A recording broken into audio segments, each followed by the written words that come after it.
मैं टीचर संगीता सिंह और आज हम पढ़ने वाले हैं वर्ण और वर्ण से संबंधित और वस्तुनिष्ठ प्रश्नों को क्या करने वाले हैं, सॉल्व करने वाले।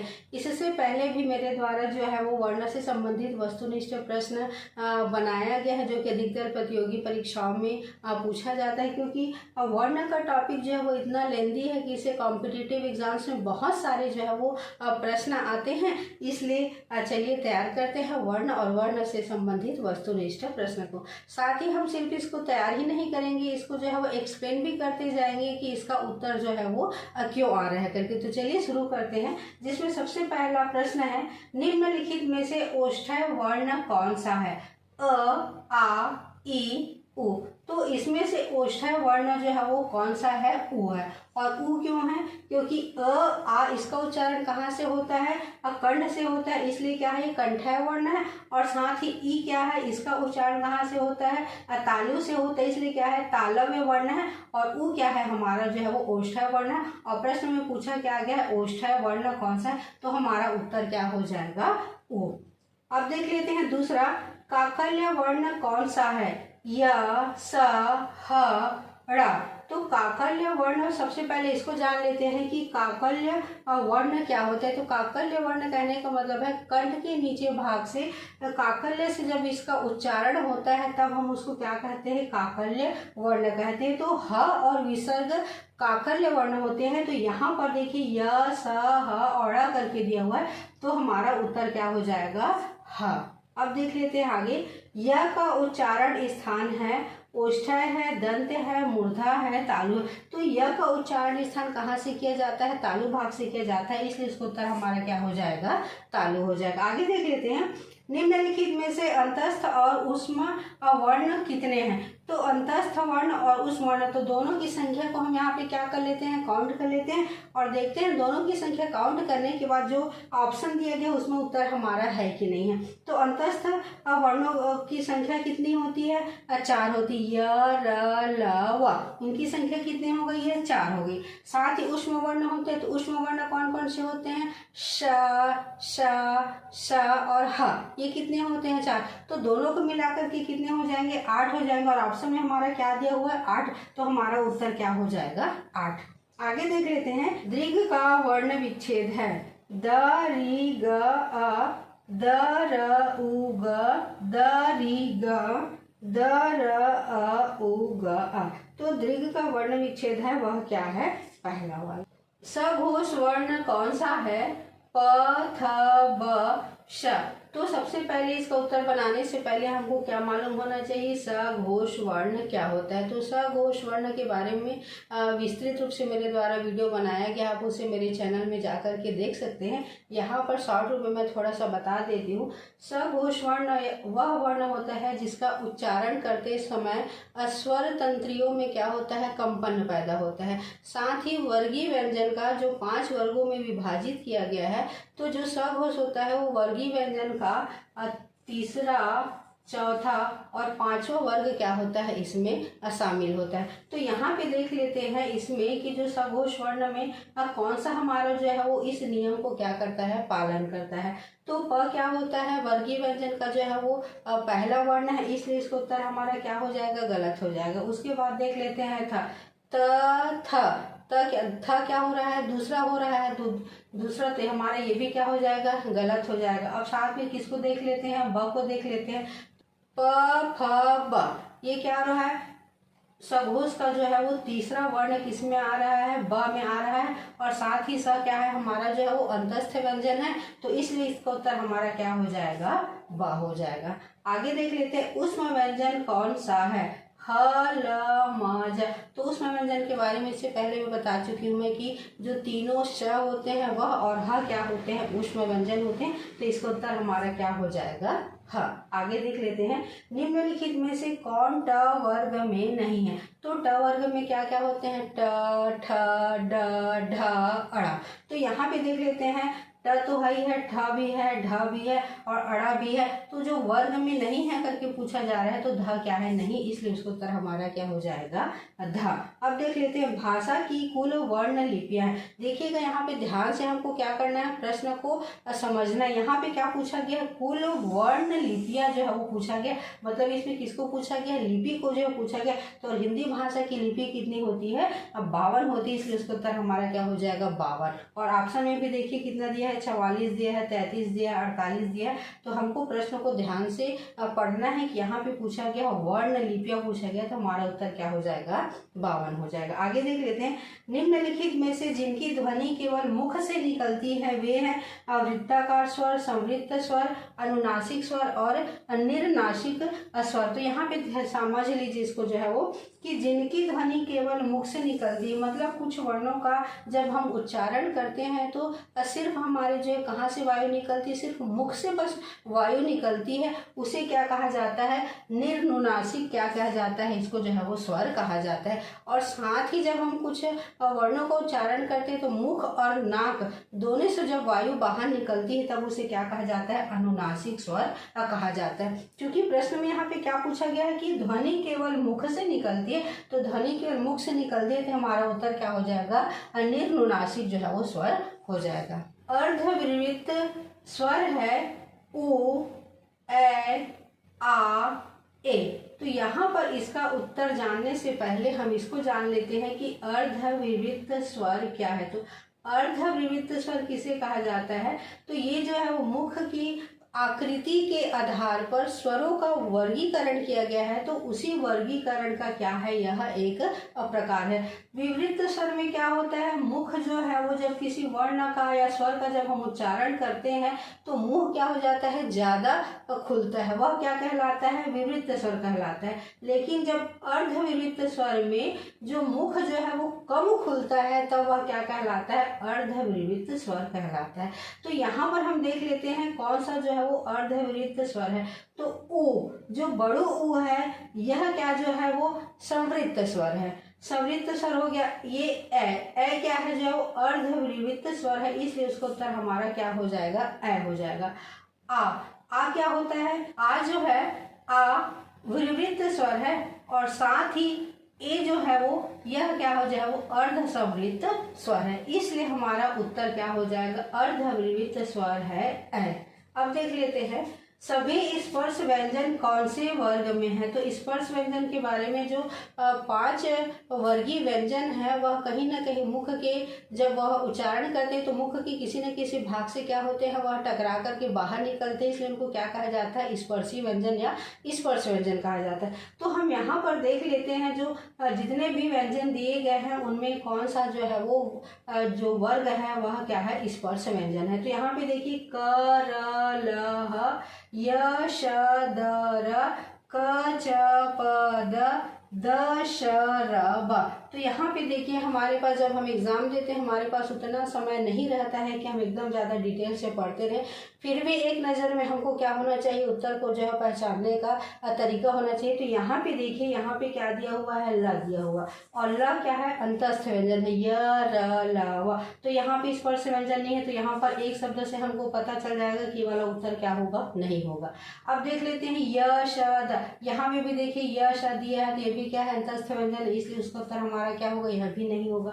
इसको देख लेते हैं क, च, प, द। यह क्या जो है वो स्पर्शी व्यंजन है, सभी जो है वो क जो है वो कंठव्य व्यंजन है, क वर्ग वाला है, च वर्ग वाला है, प वर्ग वाला है, उसके साथ ही त, थ, द, ध।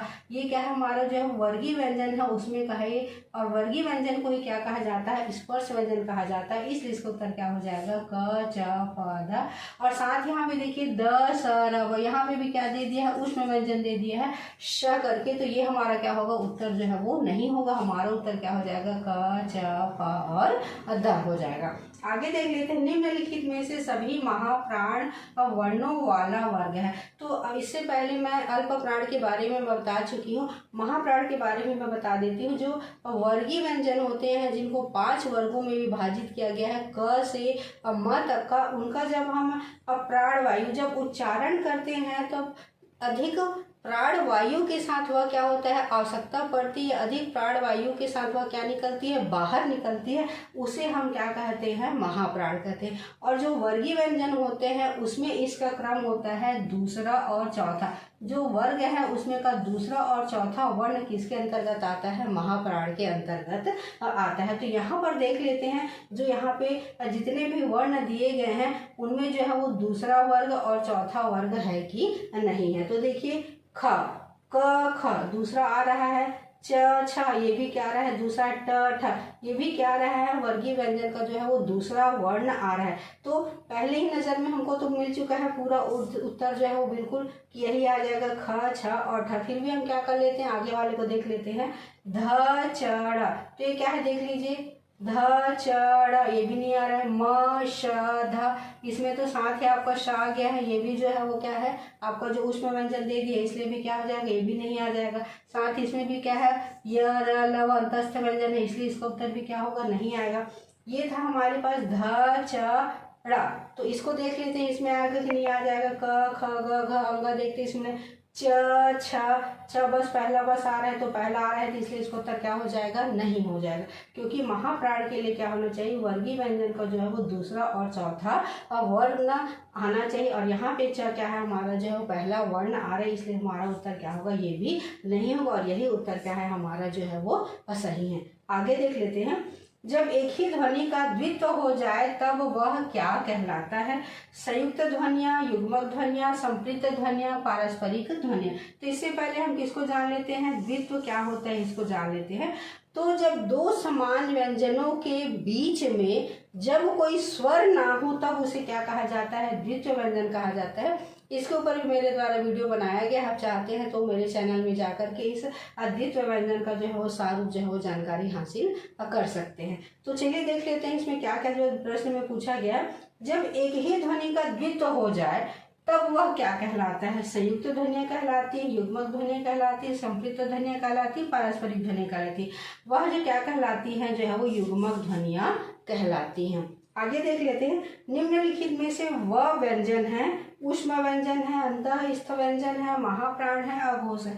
य, र, ल, व बार बार उसी को मैं बता रही, य, र, ल, व किसके अंतर्गत आता है, अंतःस्थ व्यंजन के अंतर्गत आता है। तो हमारा उसका उत्तर क्या हो जाएगा, अंतःस्थ व्यंजन व। निम्नलिखित भाषा में मूल ध्वनियों के लिए जो चिन्ह मान लिए गए हैं तथा जिस रूप में ये लिखे जाते हैं उसे कहते हैं स्वर, लिपि, ध्वनि, व्यंजन। तो उन्हें क्या कहा जाता है, लिपि कहा जाता है। आगे देख लेते हैं, प, फ, ब, भ और म व्यंजन होते हैं, दंत्य व्यंजन होते हैं, ओष्ठ्य, तालव्य, कंठ्य व्यंजन होते हैं। तो कौन सा व्यंजन होते हैं, प, फ, ब, भ, म। जब मैं उच्चारण कर रही हूँ तो मुख वायु क्या हो रही है, ओष्ठ से जो है वो टकरा करके क्या निकल रही है, बाहर निकल रही है, इसलिए कौन सा व्यंजन है, ओष्ठ्य व्यंजन है। आगे देख लेते हैं, दो व्यंजन जब एक साथ मिलते हैं जो क्या कहलाते हैं, संयुक्त व्यंजन कहलाते हैं, अल्प प्राण कहलाता है, अंतस्थ व्यंजन कहलाता है, महाप्राण कहलाता है। तो जब दो व्यंजन एक साथ मिलते हैं तो वह क्या कहलाते हैं, संयुक्त व्यंजन कहलाते हैं। और संयुक्त व्यंजन में क्या क्या आते हैं, छ, त्र, ज्ञ, श ये सारे क्या आते हैं, संयुक्त व्यंजन के अंतर्गत आते हैं। आगे देख लेते हैं, वर्ण तालिका के अनुसार ह्रस्व, दीर्घ और प्लुत क्या है। तो वर्ण तालिका के अनुसार ह्रस्व, दीर्घ और प्लुत ये क्या है, स्वर है, व्यंजन है, मात्रा है और विसर्ग है। तो ये क्या है, स्वर है। और यही क्या है, ह्रस्व, दीर्घ और प्लुत क्या है, स्वर के भेद हैं। आगे देख लेते हैं, स्पर्श व्यंजन, कंठ ध्वनि, अघोष और महाप्राण ध्वनि। यहाँ पर मतलब कुछ वर्ण दिए गए हैं, उनमें हमको देखना है कि वह वर्ण क्या है, स्पर्श व्यंजन भी है, कंठव्य ध्वनि भी है, अघोष भी है और महाप्राण ध्वनि भी है। तो यहाँ पे देखिए क, ग, ख, घ। तो इससे देखने से पता चल रहा है ये क्या है, जो है वो कंठ ध्वनि है। और कंठ ध्वनि है कहने का मतलब है यह क्या है, जो है स्पर्श ध्वनि या मुख के किसी न किसी भाग से क्या होती है, टकरा करके जो है बाहर निकलती है। अब साथ ही किसको देख लेते हैं, अघोष और महाप्राण को देख लेते हैं। तो अघोष का जो वर्गीय व्यंजन है उसका जो है वो क्रम अघोष का क्या होता है, अब पहला और दूसरा होता है। तो यहाँ पे देखिएगा क पहला है, ग क्या है आपका जो है वो तीसरा है, और ख क्या है दूसरा है, और घ क्या है आपका जो है वो चौथा क्रम है।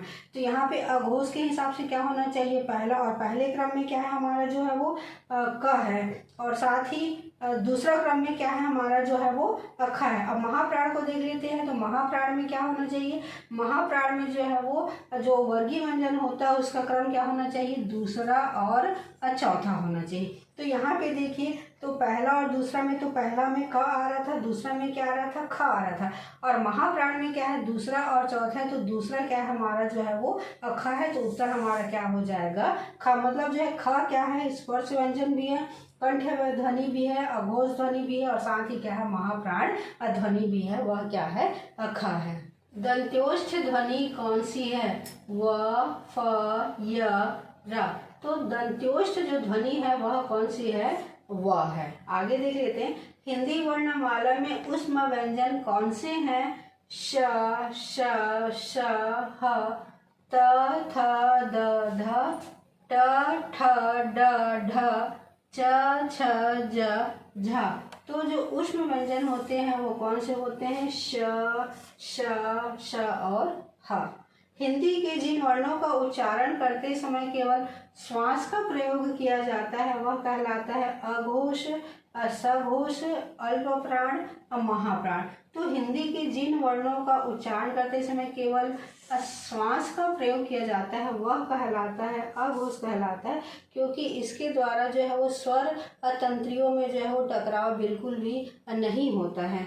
आगे देख लेते हैं, य, र, ल, व व्यंजनों को कहते हैं स्पर्श व्यंजन, अंतस्थ व्यंजन, ऊष्म व्यंजन, कोई नहीं। तो य, र, ल, व व्यंजनों को कहा जाता है अंतस्थ व्यंजन कहा जाता है। निम्नलिखित में से कौन सा स्वर कंठ तालव्य है, ई, आ, औ, ए। तो इसमें जो कंठ तालव्य है वह है ई, क्योंकि ई जो है वो क्या है, दीर्घ स्वर है, और दीर्घ स्वर जो है वो दो मूल स्वरों के मिलने से बनते हैं। किसके किसके मिलने से बनता है, अ प्लस ई के मिलने से क्या बनता है, ई बनता है। और अ का उच्चारण स्थान क्या होता है, कंठ होता है, और साथ ही इस ई का उच्चारण स्थान क्या होता है, तालु होता है। तो दोनों को मिला करके इसका उच्चारण ई होता है। तो यहाँ पर क्या हो जाता है, यह जो है वो कंठ तालव्य हो जाता है। इसलिए कौन सा स्वर कंठ तालव्य है, तो ई जो है वो क्या है, कंठ तालव्य है। ट वर्ग उच्चारण की दृष्टि से किस प्रकार की ध्वनि है, कंठय ध्वनि है, तालव्य ध्वनि है, मूर्धन्य ध्वनि है, दंतय ध्वनि है। तो ट वर्ग जो है जिसके अंतर्गत आता है वह कौन सी ध्वनि है, मूर्धन्य ध्वनि है।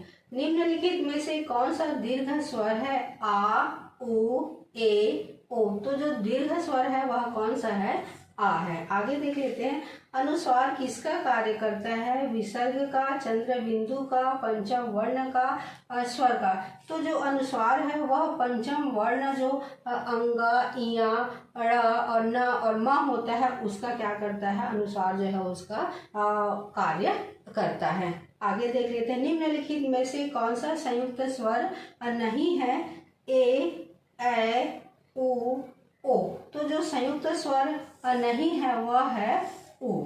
आगे देख लेते हैं, हिंदी स्वरों का वर्गीकरण जब जीभ के भाग के आधार पर किया जाता है तो निम्नलिखित में कौन सा भेद इसके अंतर्गत नहीं आएगा, किसके आधार पर, जीभ के भाग के आधार पर। तो जीभ के भाग के आधार पर तीन भागों में वर्गीकृत किया गया है। पहला अग्र स्वर, दूसरा क्या है दूसरा मध्य स्वर, और तीसरा क्या है पश्च स्वर। तो जीभ के भाग के आधार पर क्या अंतर्गत नहीं आएगा, तो अंतर्गत नहीं आएगा वह क्या आएगा, विवृत स्वर आएगा, क्योंकि विवृत स्वर है वो किसके आधार पर वर्गीकृत किया जाता है, मुख की आकृति के आधार पर वर्गीकृत किया जाता है। इसलिए इसका उत्तर क्या हो जाएगा, विवृत स्वर। निम्नलिखित में से उच्चारण स्थान के आधार पर मूर्धन्य व्यंजन बताइए, ग, घ, ज, झ, ड, ढ, प, ह।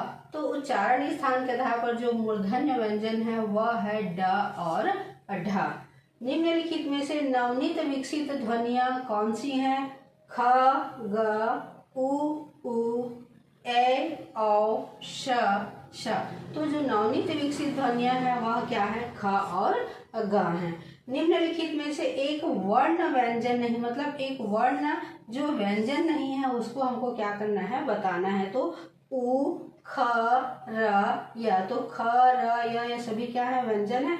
और वर्ण जो एक वर्ण जो व्यंजन नहीं है वह क्या है, ओ। निम्नलिखित में से नासिक के व्यंजन कौन सा है, श, या, ग, ज। तो जो नासिक के व्यंजन है वह क्या है, या है। निम्नलिखित में से ए वर्ण क्या कहलाते हैं, नासिक्य, मूर्धन्य, ओष्ठ्य, कंठ, तालव्य। तो जो ए और ए है वर्ण वह कहलाते हैं कंठ तालव्य कहलाते हैं, क्योंकि यह जो है वो दो स्वरों के मिलने से बनता है। जैसे अ प्लस ई, इससे मिलकर के क्या बनता है, ए बनता है। और अ प्लस ए के मिलने से क्या बनेगा, ए बनेगा। अ क्या है, कंठ भाग से उच्चारण होता है, और साथ ही ई कौन से भाग से उच्चारण होता है, इसका जो है वो तालु भाग से होता है।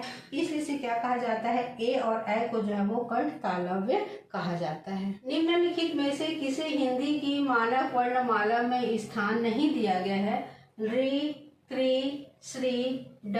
तो श्री को जो है वो स्थान नहीं दिया गया है। छ वर्ण किसके योग से बनता है, क, श, क, च, क, छ, क, श। तो छ छत्री का जो है वो क और श के मिलने से क्या होता है, यह बनता है। निम्नलिखित में से कौन सा पश्च स्वर है, आ, ब, ज, ढ। तो आ क्या है, पश्च स्वर है। निम्नलिखित में से खड़ी पाई वाले व्यंजनों का संयुक्त रूप कैसे बनाया जाना चाहिए, विसर्ग लगाकर, खड़ी चौपाई को हटाकर, दो खड़ी पाई लगाकर और दो स्वर लगाकर। तो दो खड़ी पाई वाले व्यंजनों को संयुक्त रूप बनाने के लिए खड़ी चौपाई को क्या कर देना चाहिए, हटा करके इसको क्या किया जा सकता है, बनाया जा सकता है। निम्नलिखित में से क, ग, ज, फ ध्वनियाँ किसकी हैं, संस्कृत की हैं, अरबी फारसी की हैं, अंग्रेजी की हैं, दक्षिणी भाषाओं की है। तो क, ग, ज, फ यह किसकी जो है वो ध्वनियाँ हैं, अरबी और फारसी की ध्वनियाँ हैं।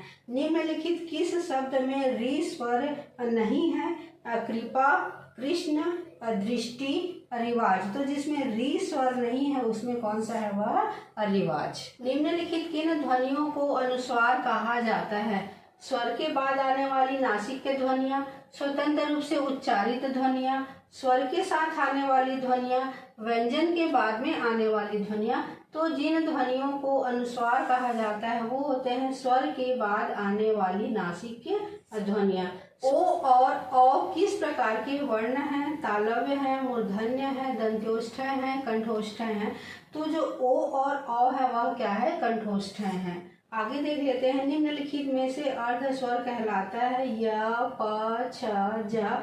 तो जो अर्ध स्वर कहलाते हैं वह क्या है, य। निम्नलिखित महाप्राण ध्वनियाँ व्यंजन वर्ग में किससे के संबंधित हैं, पहला दूसरा, दूसरा तीसरा, दूसरा चौथा, पहला चौथा तीसरा। उत्तर में पहले ही बता चुकी हूँ। जो महाप्राण होते हैं वह व्यंजन वर्ग में किसके से संबंधित होते हैं, दूसरा और चौथा से। निम्नलिखित में से भाषा की सार्थक लघुत्तम इकाई है, शब्द है, पद है, ध्वनि है, वाक्य है। तो भाषा की जो सार्थक लघुत्तम इकाई है वह क्या है, ध्वनि है। निम्नलिखित में से वर्ण शब्द का अर्थ नहीं होता है, तो रंग, आकाश, जाति, अक्षर। तो जो वर्ण शब्द का जो अर्थ नहीं होता है वह क्या होता है, आकाश। हिंदी शब्दकोश में अम व आह किस वर्ण के साथ आता है, औ, अ, आहा, आ। तो जो अम और आहा है जिस वर्ण के साथ आता है वह क्या है, अ। निम्नलिखित में से कौन सा शब्द अमात्रिक है, यहाँ पे घबराने वाली बात नहीं रहेगी, सिर्फ प्रश्न पूछा गया है। अमात्रिक मतलब जिस शब्द में क्या है, मात्रा नहीं लगा है उसका बस हमको क्या करना है, चयन करना है। कारखाना, अमिताभ, कलरव, चहचहाना। तो यहाँ पे देखिए कलरव, कलरव में किसी भी प्रकार की जो है कोई भी मात्रा नहीं लगी है, इसलिए इसका उत्तर हमारा क्या हो जाएगा, कलरव। अयोगवाह कहा जाता है अविसर्ग को, महाप्राण को, संयुक्त व्यंजन को, अल्प प्राण को। तो अयोगवाह कहा जाता है किसको? अविसर्ग को, जिसके अंतर्गत क्या क्या आता है? अम और आहा आता है। अब देख लेते हैं प्रयत्न के आधार पर ल किस प्रकार की ध्वनि है? अपार्श्विक ध्वनि है, उत्क्षिप्त ध्वनि है, प्रकंपित ध्वनि है, संघर्षशील है। तो प्रयत्न के आधार पर ल जिस प्रकार की ध्वनि वह क्या है? पार्श्विक ध्वनि है। हिंदी शब्दकोश में छ का क्रम किस वर्ण के बाद आता है? क, छ, त्र, ज्ञ। तो हिंदी शब्दकोश में जो छत्री का क्रम आता है वह आता है क के बाद जो है वो आता है। तो ये था आज का वीडियो, और अगर आप लोगों के यहाँ वीडियो पसंद आया होगा तो लाइक, कमेंट, शेयर और सब्सक्राइब कीजिएगा।